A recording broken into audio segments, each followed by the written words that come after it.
goodness. Isn't this something? I'll tell you what, we hung around some big dogs yesterday, some big bluegrass groups. Folks, they ain't nothing compared to this bunch. I mean, you got the best here there is. Yeah, we were down at the Convoy of Hope fundraiser yesterday and did a little singing and had a bunch of bluegrass players there and some of the best in the world. But my goodness, we got the best in the world right here. I'm so proud of them. Yeah, I agree with you. Best in the world. This is just too much fun, isn't it? I don't know. We should. This is just not fair to have this much fun at church. I don't know what I mean. Today, out of Mark chapter 14 is where I'll be preaching. Mark chapter 14. I want to be talking about repairing a fractured legacy. Let me ask anybody, does anybody here wish you could change what people think of you? Anybody here wish that you could be different and have a different reputation or a cred, as they say, street cred, different? Charles Colson was one of those people who had a really bad reputation. He was Richard Nixon's, one of his associates, or he was a co-conspirator with Richard Nixon in the Watergate break-in scandal. And both of them spent time in jail. No, Richard didn't, but Charles Colson had to spend a little crowbar time. And he was there. While he was in prison, he rediscovered Christ in his life and returned to his faith and repented and truly made a huge change in his life and turned his life around, and he developed an international ministry that has since, the Chuck Colson ministry, that has since touched a lot of lives all over the planet, and he's been a real blessing, and his legacy has been repaired from a man of dishonesty and thievery and crookedness to a person of value. And so we think a lot today of Chuck Colson and what he's done, because he repaired his legacy. Now today we're going to hold up a Bible character that most of you know. All of you, in fact, have heard of him. His name is Peter. Now I'm going today, my wife's, we talk about my teaching style and technique, and what I often will do is take a very familiar story that you're familiar with, but I will use it in a different way than you're used to hearing it used. And what it does when I do that, it opens up whole new channels of understanding for you. And so today I'm going to take a very familiar story of when Peter denied the Lord. And just about everybody has heard that. We're going to read it in case you haven't. You'll get to hear the background story. But we're going to use that fracturing of his legacy. When Peter denied his Lord. But we're going to use that and then twist it just a little so that we can understand that we each have a legacy that can be fractured. And some of us have fractured it. And no matter if it's even just an average poor legacy, it can be improved. And I want to talk with you today about that just a little. Mark 14, would you turn to 27? We're going to start in verse 27. We'll jump around a little bit. I want to start down in verse 27. I want you to read with me about Peter's fractured legacy. Now, when I say fractured, because up until this point, up until we get to this chapter 14, Peter has been pretty much of a stellar character. I mean, we've looked at him and we've watched him in his braggadocious manner, and we've watched him speak for the group. We've watched him be the first to understand things. We walked in some of the other Gospels. We watched him walk on the water a little while, and so we followed Peter, and he's been really great. And his legacy to this point is there. Now he blows it. Now he just blows it. So let's listen. 27. You will all fall away, Jesus told them. Now, how many of them is going to fall away? All right. All of them are going to fall away, Jesus told him. For it is written, I will strike the shepherd, and the sheep will be scattered. But after I am risen, I will go ahead of you into Galilee. Peter declared, even if all fall away, I will not. Truly, I tell you, Jesus answered, today, yes, tonight, before the rooster crows twice, you yourself will disown me 3 times. But Peter insisted emphatically, even if I have to die with you, I will never disown you. Okay, now you get the point. Yeah.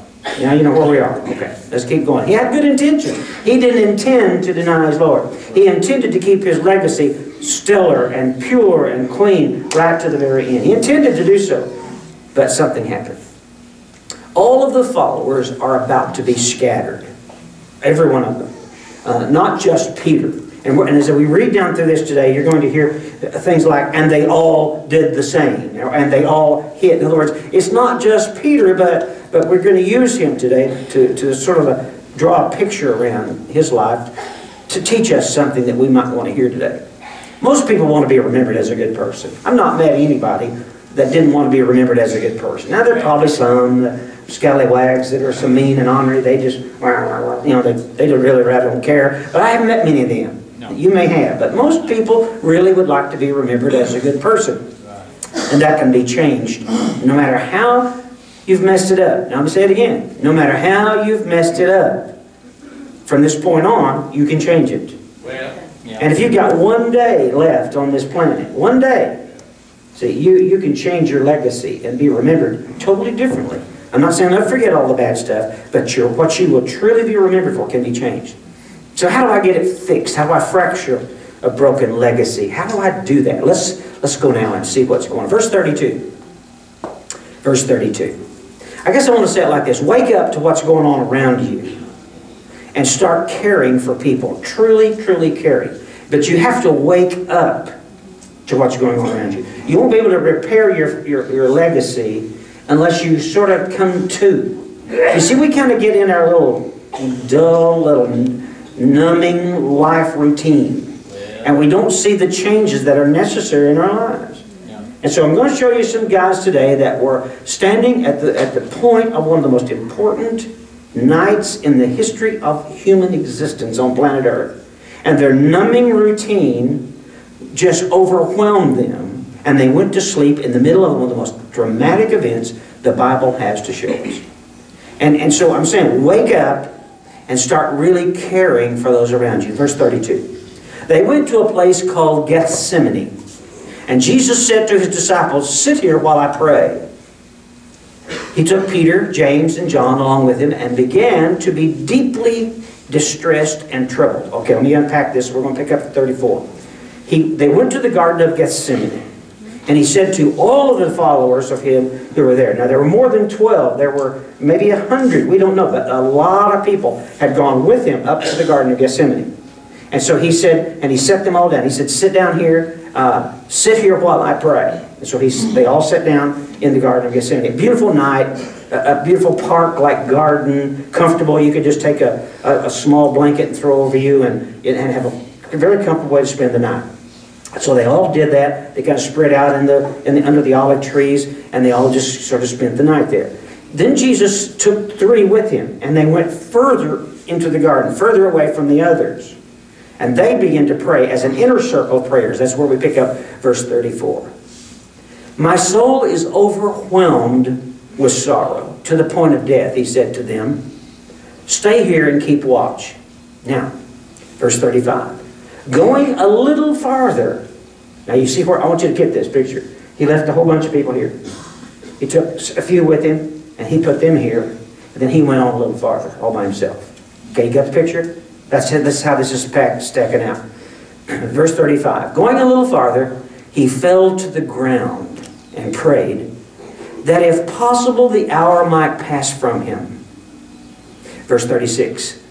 Abba is in Aramaic what you and I would say to our daddy. It's a family term that's used among what a child says to, not to his father, because that's a formal official name. In other words, this is my father. But if it was at home sitting around the table, we'd say, Daddy, pass the sugar. See? And so it's a family, a familiar, intimate name used within the family of what he says here, Abba. Are you ready? Verse 36. Abba, Father. He uses both. He said, everything is possible for you. Take this cup from me, yet not what I will, but what you will. Now, I'm not going to spend the preaching time today on what you normally hear preached from that. I read it in a way that I think you get the heart of it. And try to explain it just a little bit. But I want to depart from the normal preaching of that. And by the way, if you'd like to read more about that prayer, read John chapter 17. John, you might want to write this down. If you want to really read what Jesus prayed there while he was in agony and in tears, and he sweated, he was in such stress that when he sweat, it was like blood dripping from the pores of his skin. And scientists have said this is literally possible to do. And he was praying, but if you want to read the whole prayer, read John chapter 17. So I'm going to depart, as I started to say, from the normal preaching here of this, where Jesus asked the Father to take this cup from me. In other words, he was saying, Father, is there some other way for me to be the Messiah other than have to do what I know has to happen? Is there some other way? Let's see, you're sitting there thinking, how was this possible? Well, we're dividing theology now. We're getting right down to the very heart of God. God is 100% man and 100% God. At this point, we hear the humanity of Christ dreading what was ahead. Folks, and if we could understand the horror and the sheer tragedy of what's about to happen, we would also pray that. If we were going to have to be crucified and go through what he did and die, we would be saying the same thing. Is there some other way we could do this? Now, back to what I want to say today about repairing our legacy. Now, the disciples, they didn't realize that just beyond their own sleepiness, the greatest drama of all time was unfolding. John chapter 17, when you read that, you'll see that great drama. And it was just happening all around us. Now, let's leave that for just a moment. And remember, I'm trying to tell you to wake up to what's going on around you. Because I want to tell you right now, here at the Cowboy Church, we've lost some of the dearest, most wonderful, precious people that I've ever known in my life. A few of them that have died and gone home with the Lord. Brother Danny, Brother Randy, and that's just a couple that are here in the bands that are around us. Now, wouldn't you love to have, wouldn't you love to know that they were going to leave us? We kind of knew about Brother Danny. We saw that coming for 6 months, maybe a year. But to know something like that, we're going to lose some of those precious characters that are irreplaceable, we'll never have them again, we'd have done better. We'd have done more. If we'd have known they were going to go, we'd have spent more time with them. We'd have taken them out to dinner more. You know, we would have awakened up to the situation around us if we'd have just known.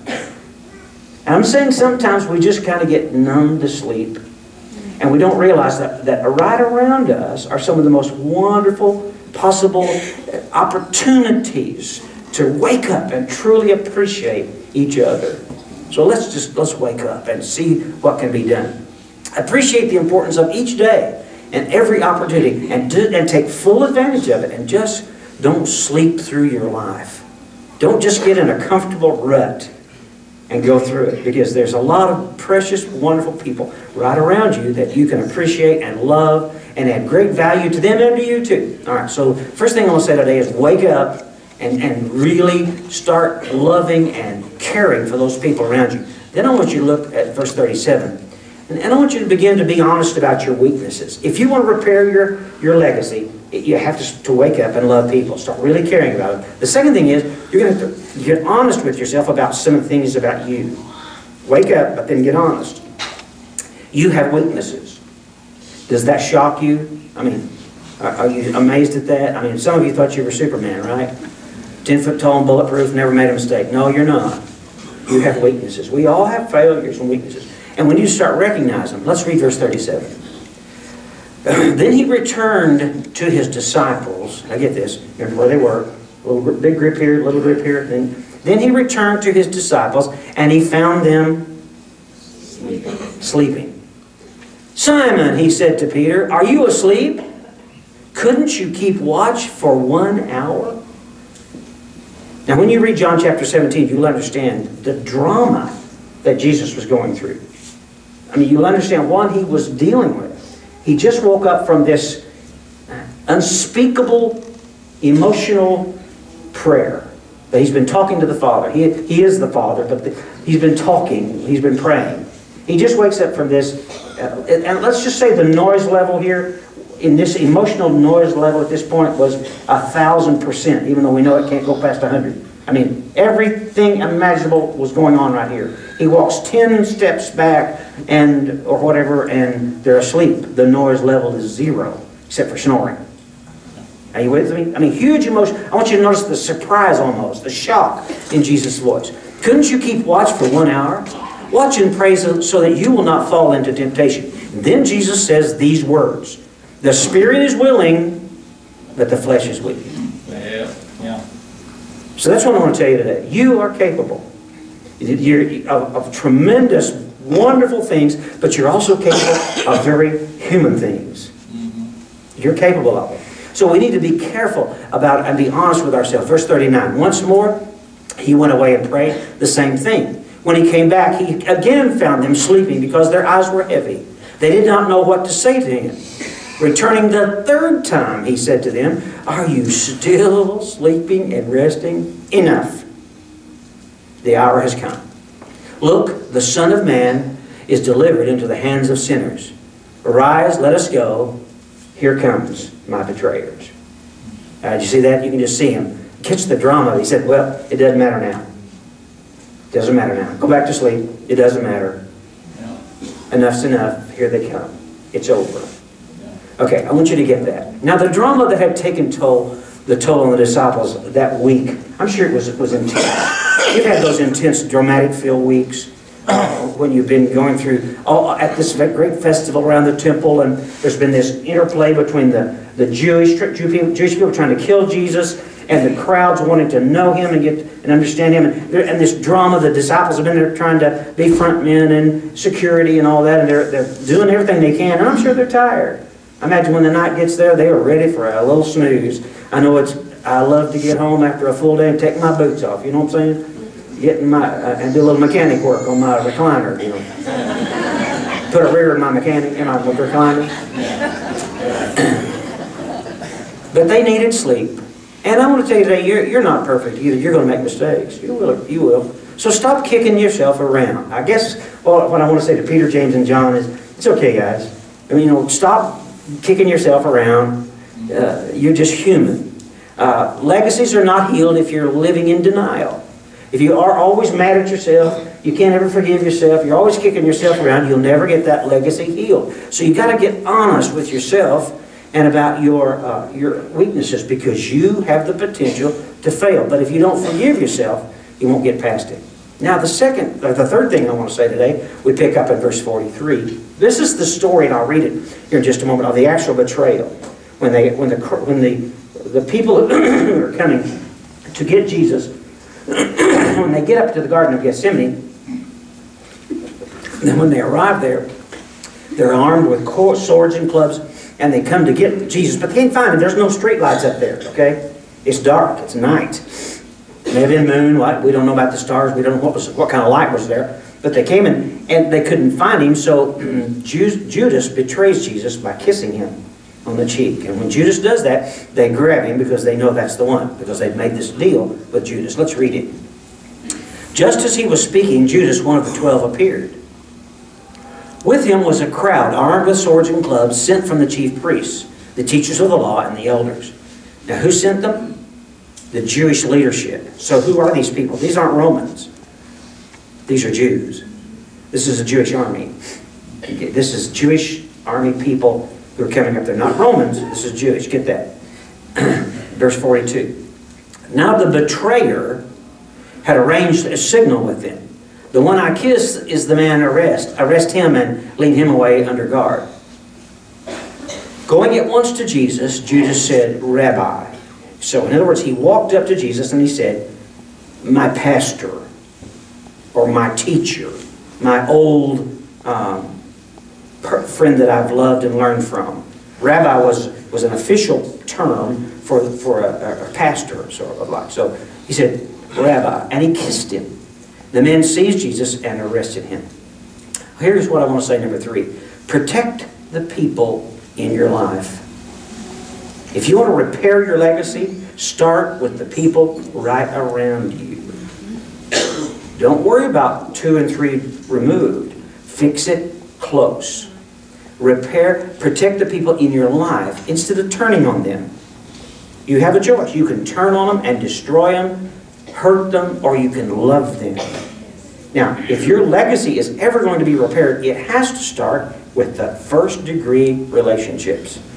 That's where it has to start. Those are the people that are going to remember you the longest. The people that live with you, that eat breakfast with you, that work with you, that travel with you. Those those people are right around you are the ones, now listen, and you need to protect them instead of betraying them. Judas could have protected Jesus, but he betrayed him. He had a choice, and so do you. Choose to protect them if you want your legacy restored. If it's broken, start fixing it close at home.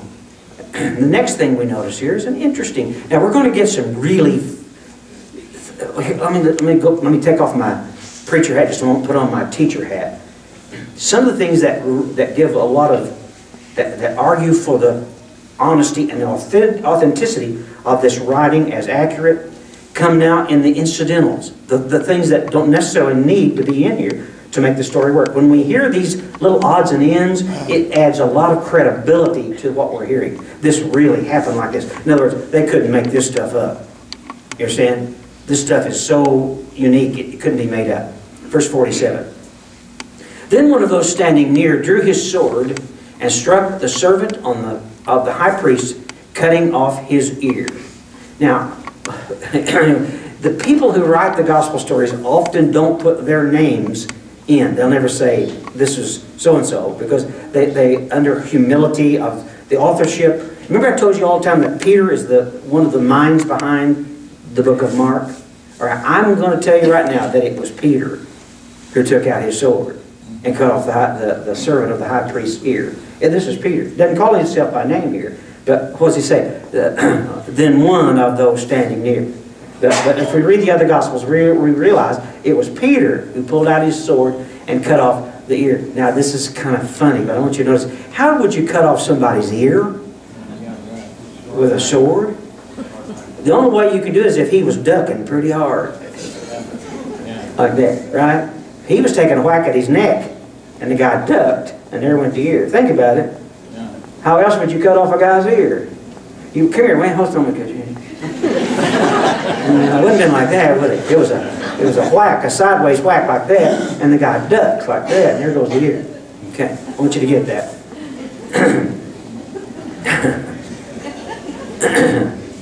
Some of the other Gospels tell us Jesus restored the ear to healing, picked it up and put it back on and healed it.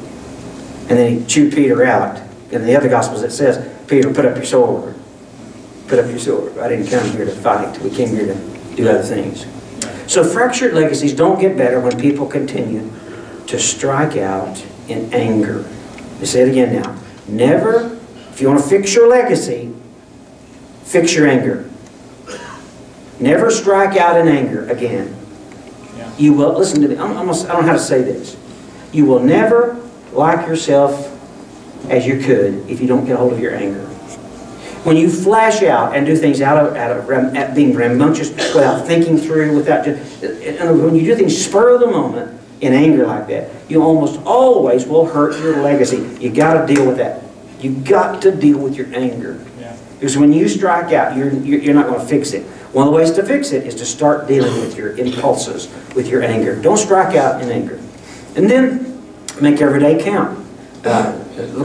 Make every day count. Don't miss one day. Let's read verse 48. Am I leading a rebellion, said Jesus, that you've come out with swords and clubs to capture me? Now verse 49, get it. Every day I was with you, teaching in the temple courts. You did not arrest me. But the scriptures must be fulfilled. Then everyone deserted him. How many? Then everyone deserted him and fled. How many deserted him? Everyone. Everyone deserted him and fled. But verse 49, go back to that. Verse 49, where it says, I was with you every day. Every day. Now what's going on here, as you know, is the Jews have been trying to capture him for a long time. But they wouldn't do it when the crowds were around. Why was that? They're afraid of the crowds. So now they get him up in the night, in the dark, in the Garden of Gethsemane. They've got him where the crowds don't know and they can't see, and they do what they've come to do. But Jesus called him at it. He said, why didn't you arrest me when I was down at the temple? I was down there every day. down there teaching, but you've let him go to the dark. He knew why, but he wanted them to know what they'd done had to be done in the dark. Now this next point is a joke. I put this in just for me. This is humor. This is not a very legitimate thing, but I had to put it in. When I found it, I just couldn't pass it up. I wrestled with it for several hours before I put it in the sermon, but I'm going to tell you, I put it in just for a joke. Here we go. The next one is, for those of you with less than perfect bodies, wear lots of layers.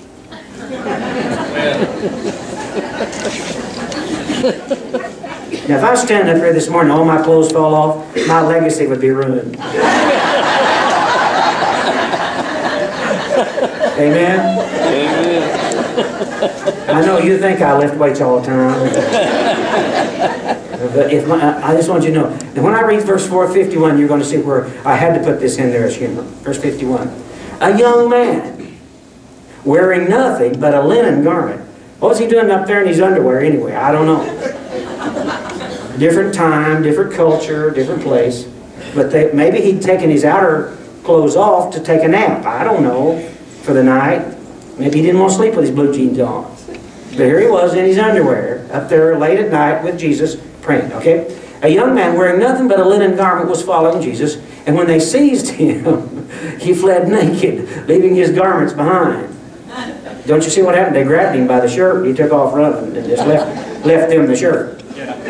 Okay. So that's why I said, for those of you with less than perfect bodies, wear lots of layers.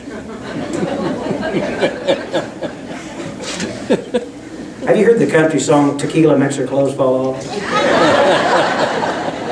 For those of you that have it, it's a cute little song about Grandma. She kind of likes to tip the bottle once in a while. And when she gets to drink it, she forgets where she leaves things. You know? She leaves her glasses in the bathroom, and this leaves her whatever, and it says, Tequila Makes Her Clothes Fall Off, is what the song says. Now, as Peter, I'm back serious now a little bit. As Peter interjected himself in this story by cutting off the high priest's ear, guess who's interjecting himself in the story now? Anybody want to guess who this young man was who was up there in his underwear? It was the writer of the Gospel of Mark. This is Mark. Mark was the young man who was there in the garden that night in his underwear, that when they reached out to grab him, he left in his underwear and went home. That was him. He put himself in the story. As I said, you'll have to forgive me. I had to put that in there. But again, if you have a wrinkled and sagging body, your legacy will not improve in that area if you show it off. Keep covered up, wear layers. Beauty is in the eye of the beholder. Verse 53. Now, I'm going to skip the crucifixion parts. I'm going to use just enough. By the way, I'm about done. But I'm going to skip the crucifixion parts. We're going to come back Thursday night, and I'm going to tell you why we are the kind of church we are. We believe in grace. We believe the cross paid it all. We don't believe there's one thing we can add to it or take away from it. We're a cross church. We're a Jesus church. Everything we do, we go to the cross with. We don't try to do good to earn salvation, because we know all the good that was done necessary has already been done. That's why we're about it. I want to hold that all in one piece. But come to verse 53. They took Jesus to the high priest and all the chief priests, the elders and the teachers of the law. They came together. They get it? I mean, these folks hardly ever got together only to fight and to argue. Imagine a bunch of theologians and all. Here they come. They're all together. 54. Peter followed him at a distance, right into the courtyard of the high priest. There he sat with the guards and warmed himself at the fire. Now jump down to verse 66. Remember, I told you we're going to put the things about Jesus together. While Peter was below in the courtyard, one of the servant girls of the high priest came by, and when she saw Peter warming himself, she looked closely at him. "You also were with the Nazarene Jesus," she said. But he denied it. I don't know or understand what you're talking about, he said, and went out into the entryway. Verse 69. When the servant girl saw him there, she said again to those standing around, "This fellow's one of them." Again he denied it. And after a little while, those standing near said to Peter, "Surely you're one of them, for you're a Galilean." Now the Galileans had an accent. Their accent was a little different than the Judeans. And Peter was a Galilean, and they had Shibboleth and Sibboleth is a way. That's one word that you can use to that was their accent. One of them said Shibboleth. It's a Hebrew word. The other said Sibboleth. So they picked up just a little slight accent, and she said, "Oh, you speak like a Galilean. You must be one of Jesus' friends." Verse 71. He began to call down curses on and swore to them. Now, he was a Navy man, right? Right? He was a sailor. Okay, so say it again now. He began to call down curses and he swore to them. He used Navy language. I don't know what this man you're talking about. Immediately the rooster crowed the second time. Then Peter remembered the word that Jesus had spoken to him. Before the rooster crows twice, you'll disown me 3 times. And he broke down and wept. Now, I know I've preached a little long this morning, but if you'll give me 5 more minutes, I'm going to wind this up. I want you to turn to John chapter 21, verse 15. Now, I'm just almost done. I want to just read you this one little verse, and then we're going to go home. John 21, verse 15. When they had finished eating, okay, let me tell you what, here we are, this is days later, Jesus has been crucified, he's died, they buried him. He's arisen from the grave, and now there's been some days gone by, he's appeared to a few, crazy stuff going on, everybody's kind of confused, didn't know what to do. As we read this, we'll find that Peter had been missing for quite a while. They couldn't even find Peter. Well, now they found him, and he'd gone fishing, and several others are with him. Now we're back on the Lake of Galilee, and they're fishing. They've been fishing all night long. It's morning, and they come near shore fishing, and they see a campfire, and the guy, they're cooking breakfast at the campfire, and the guy at the campfire calls out to those fishing. He tells them some things to do to catch more fish. They do it. They catch a lot of fish. Then they realize it's Jesus. Peter dives into the water, swims up, and now we are at the story. And they've eaten breakfast. When they finished eating, Jesus said to Simon Peter, Jesus, the risen Jesus, said to Simon Peter, the one who just cursed everybody, Simon, son of John, do you love me more than these? Yes, Lord, he said, you know I love you. Jesus said, feed my lambs. I've heard sermons on the difference in the lambs and the sheep. Don't get lost in all that. It's a waste of time. It just means feed my sheep, feed my people, take care of my folks. Yes, Lord, he said, you know that I love you. Jesus said, feed my lambs. Verse 16. Again, Jesus said, Simon, son of John, do you love me? And he answered, yes, Lord. You know that I love you. Jesus said, then take care of my sheep. The third time he said to him, Simon, son of John, do you love me? Peter was hurt because Jesus asked him the third time, do you love me? He said, Lord, you know all things, and you know that I love you. Jesus, stirring the coals. I'm adding that. It says, feed my sheep. Feed my sheep. Feed my sheep. Feed my sheep. You want to repair your legacy? Receive the forgiveness that God has to offer you. And feed His sheep. Start feeding these sheep.